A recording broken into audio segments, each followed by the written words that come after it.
Hello बच्चों, अभी हमारे पास तिमाही परीक्षा हुई है और उसके हमने विषय सामाजिक विज्ञान लिया है और ये ए सेट है।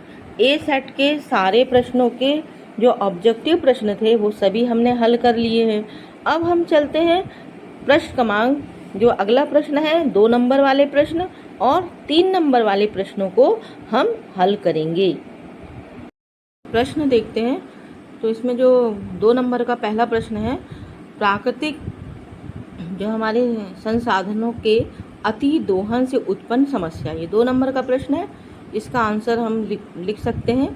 पहला, प्राकृतिक संसाधनों के समाप्त होने का खतरा रह सकता है हमें। दूसरा है, संसाधनों के अत्यधिक उपयोग से पर्यावरणीय समस्या उत्पन्न हो सकती हैं। और तीसरा एक एक्स्ट्रा लिखा है, वन भूमि का विनाश इत्यादि। इसका दूसरा प्रश्न अगर देखें तो है, मृदा संरक्षण के कोई 2 उपाय हमको लिखना है। तो पहला है, इसमें लिख सकते हैं हम कोई भी 2-3 लिख सकते हैं। वन संरक्षण, वृक्षारोपण, बाढ़ नियंत्रण, नियोजित चराई, बांध बनाना, सीढ़ीदार खेत बनाना, सीढ़ीनुमा खेती जिसको भी कह सकते हैं हम, समोच्च रेखीय जुताई या आड़ी जुताई। तो इसके ये प्रश्नों के उत्तर हैं। अगला प्रश्न है कि वन्य जीव संरक्षण अधिनियम के में संकटग्रस्त जातियों को बचाने हेतु क्या नियम बनाए गए हैं। तो हम इसका उत्तर लिख सकते हैं कि भारतीय पुरातत्व जीवन अधिनियम सन 1972 को लागू किया गया, जिसमें कृषकों के आवास आरक्षण के कई प्रावधान थे। इस कार्यक्रम के अंतर्गत संकटग्रस्त ताकतवरों के बचाव पर, वन्य जीवों के व्यापार पर रोक आदि और अगला पर प्रतिबंध लगाया गया है।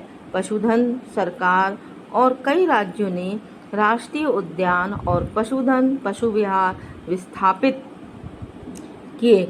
यूक्रेनियम सरकार ने कई टेलीकॉम की भी घोषणा की, जिसका उद्देश्य ऑक्सीजन खतरे में पड़े हुए कुछ विशेष वन्य जीवों को संरक्षण प्रदान करना था। तो ये इसका आंसर हो गया।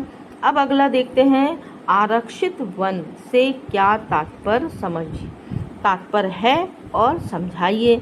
तो हमने इसको पढ़ चुके हैं अपन क्लास में कि आरक्षित वन किसे कहते हैं।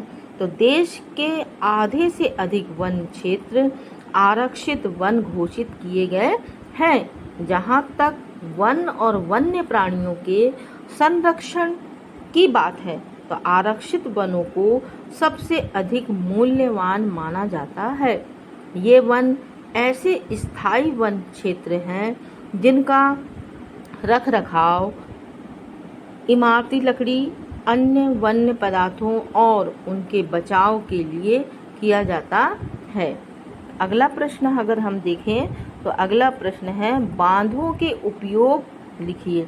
तो हम जो नदियों पर बांध बनाते हैं उसका क्या उपयोग है वो हमको इस प्रश्न में लिखना है। तो नदियों पर बांध बनाकर केवल सिंचाई ही नहीं की जाती, अपितु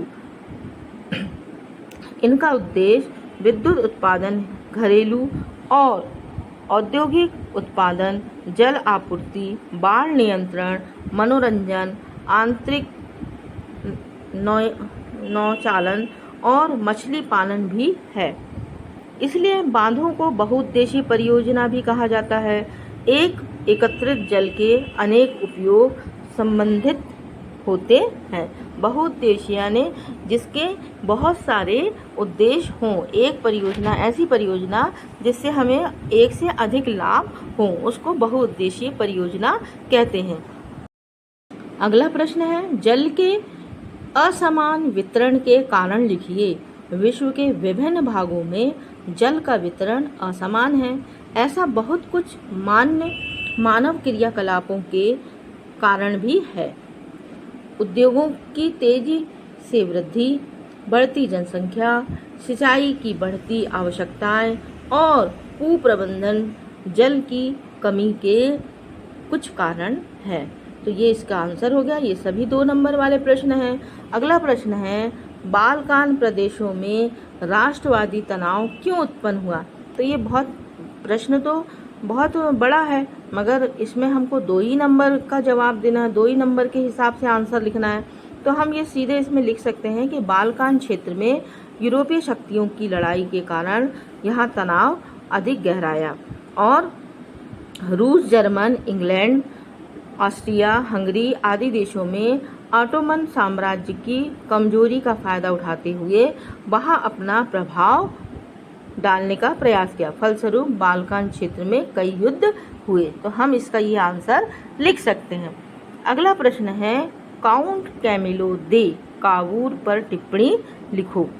count Camillo de Cavour Italy में मंत्री प्रमुख था, जिसमें इटली के प्रदेशों को एकीकृत करने वाले आंदोलनों का नेतृत्व किया।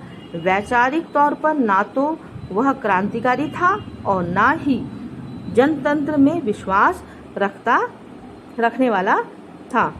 इतावली अभिजात वर्ग के तमाम अमीर और शिक्षित सदस्यों की तरह वह इतावली भाषा से कहीं बेहतर फ्रेंच बोलता था। तो ये इसके संदर्भ में ये हमारा आंसर हो गया। अब अगला जो प्रश्न क्रमांक 10वां है वह है, आधुनिक राज्य तथा राष्ट्र राज्य से आप क्या समझते हैं। तो इसका आंसर हमको लिखना है, एक राष्ट्र राज्य वह होता है जिसमें उसके अधिकांश नागरिक और न केवल उसके शासक सामान्य पहचान और साझा इतिहास या वंश की भावना विकसित करते हैं। आधुनिक राज्य की अवधारणा और प्रथाओं में एक केंद्रीकृत शक्ति शामिल है जो स्पष्ट रूप से परिभाषित क्षेत्र पर संप्रभु नियंत्रण रखती है। अगला है, एक राष्ट्र राज्य एक स्वायत्त राजनीतिक समुदाय है जिसमें लोगों की राजनीतिक और सांस्कृतिक पहचान मिलती है। तो ये इसका आपका उत्तर आपको मिल गया। अगला प्रश्न हम देखते हैं।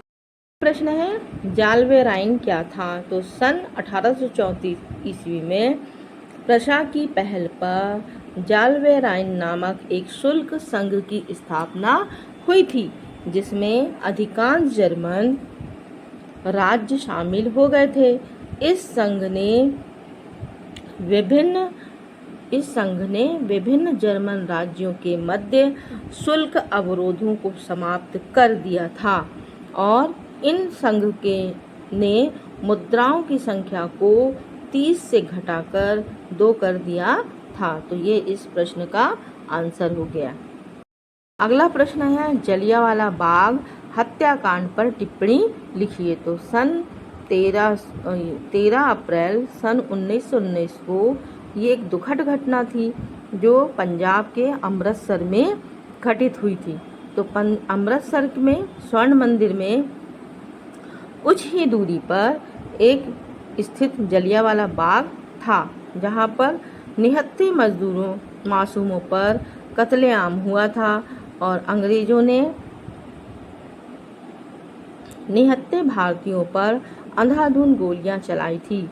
इस घटना को अमृतसर हत्याकांड के रूप में भी जाना जाता है और ये क्योंकि इसमें अधिकांश लोग इसलिए खत्म हुए क्योंकि जाने का सिर्फ एकमात्र छोटा सा रास्ता था, इसीलिए वहां पर अधिकांश लोग शहीद हो गए। प्रश्न है, गिरमिटिया मजदूर किन्हें कहा जाता है। तो गिरमिटिया शब्द अंग्रेजी के एग्रीमेंट शब्द का अपभ्रंश बताया जाता है और एग्रीमेंट का अर्थ होता है ठेका। तो ऐसे मजदूर जिस कागज पर अंगूठे का निशान लगाकर हर साल हजारों मजदूर दक्षिण अफ्रीका या अन्य देशों को भेजे जाते थे, उन मजदूरों को उनके मालिक गिरमिटिया कहते थे। इस दस्तावेज के आधार पर मजदूर गिरमिटिया कहलाते थे। अगला प्रश्न है, वैश्वीकरण का क्या अर्थ है। अगला प्रश्न है, वैश्वीकरण का क्या अर्थ है? तो विभिन्न देशों के बीच परस्पर संबंध और एकीकरण की प्रक्रिया ही वैश्वीकरण है। वैश्वीकरण की प्रक्रिया में बहुराष्ट्रीय कंपनियां महत्वपूर्ण भूमिका निभा रही हैं, या हम इसको ऐसे भी समझ सकते हैं कि दो देशों के बीच का जो व्यापार है वो वैश्वीकरण के अंतर्गत आता है। प्रश्न क्रमांक 14, जो अगला प्रश्न है हमारा, विश्व बैंक की विश्व रिपोर्ट के अनुसार देश एवं निम्न आय वाले देश के मानक लिखना है। तो इसके जो हम इसका आंसर लिखेंगे, संगठित क्षेत्र के कोई 2 लाभ। तो पहला है संगठित क्षेत्र में कर्मचारियों की नौकरी की सुरक्षा। दूसरा, सवैतनिक अवकाश, पेंशन, स्वास्थ्य और अन्य लाभ, काम के निश्चित घंटे और ओवर टाइम काम करने के लिए अतिरिक्त वेतन मिलता है। संगठित क्षेत्र में कर्मचारियों को सुनिश्चित कार्य व सामाजिक सुरक्षा मिलती है। और अगला प्रश्न है, भारतीय अर्थव्यवस्था को कितने क्षेत्रों में विभाजित किया गया है? लिखिए। तो इसका आंसर है 3 क्षेत्रों में। पहला प्राथमिक क्षेत्र, जिसमें कृषि तथा संबंधित गतिविधियां, द्वितीय क्षेत्र विनिर्माण आदि, और तीसरा है तृतीय सेवाएं। ये सभी क्षेत्रक राष्ट्रीय आय के सृजन तथा वृद्धि में रोजगार के अवसरों के सृजन में, वस्तु और सेवाओं की आपूर्ति करने में तथा आधारित संरचना के सृजन में योगदान देते हैं। अब इसका अगला जो अथवा वाला प्रश्न है, ये है राष्ट्रीय ग्रामीण रोजगार गारंटी अधिनियम 2005 को संक्षिप्त में लिखिए। और आखिरी अंतिम प्रश्न है, बैंकों की आय के मुख्य 2 स्रोत कौन कौन से हैं? लिखिए। तो पहला है, बैंकों की आय के मुख्य स्रोत ऋण से आय, निवेश से आय, शुल्क से आय, विदेशी मुद्रा के कामकाज से जो आय प्राप्त होती है वो, और है थर्ड पार्टी प्रोडक्ट पर कमीशन से आय और ग्राहकों से आय। तो ये इस प्रकार बैंकों को आय प्राप्त होती है। अगला प्रश्न है, साख के मुख्य स्रोत को लिखिए। तो इसमें है हमारा प्रश्न है, उसका आंसर है, साख के प्रमुख स्रोत हैं औपचारिक एवं अनौपचारिक स्रोत।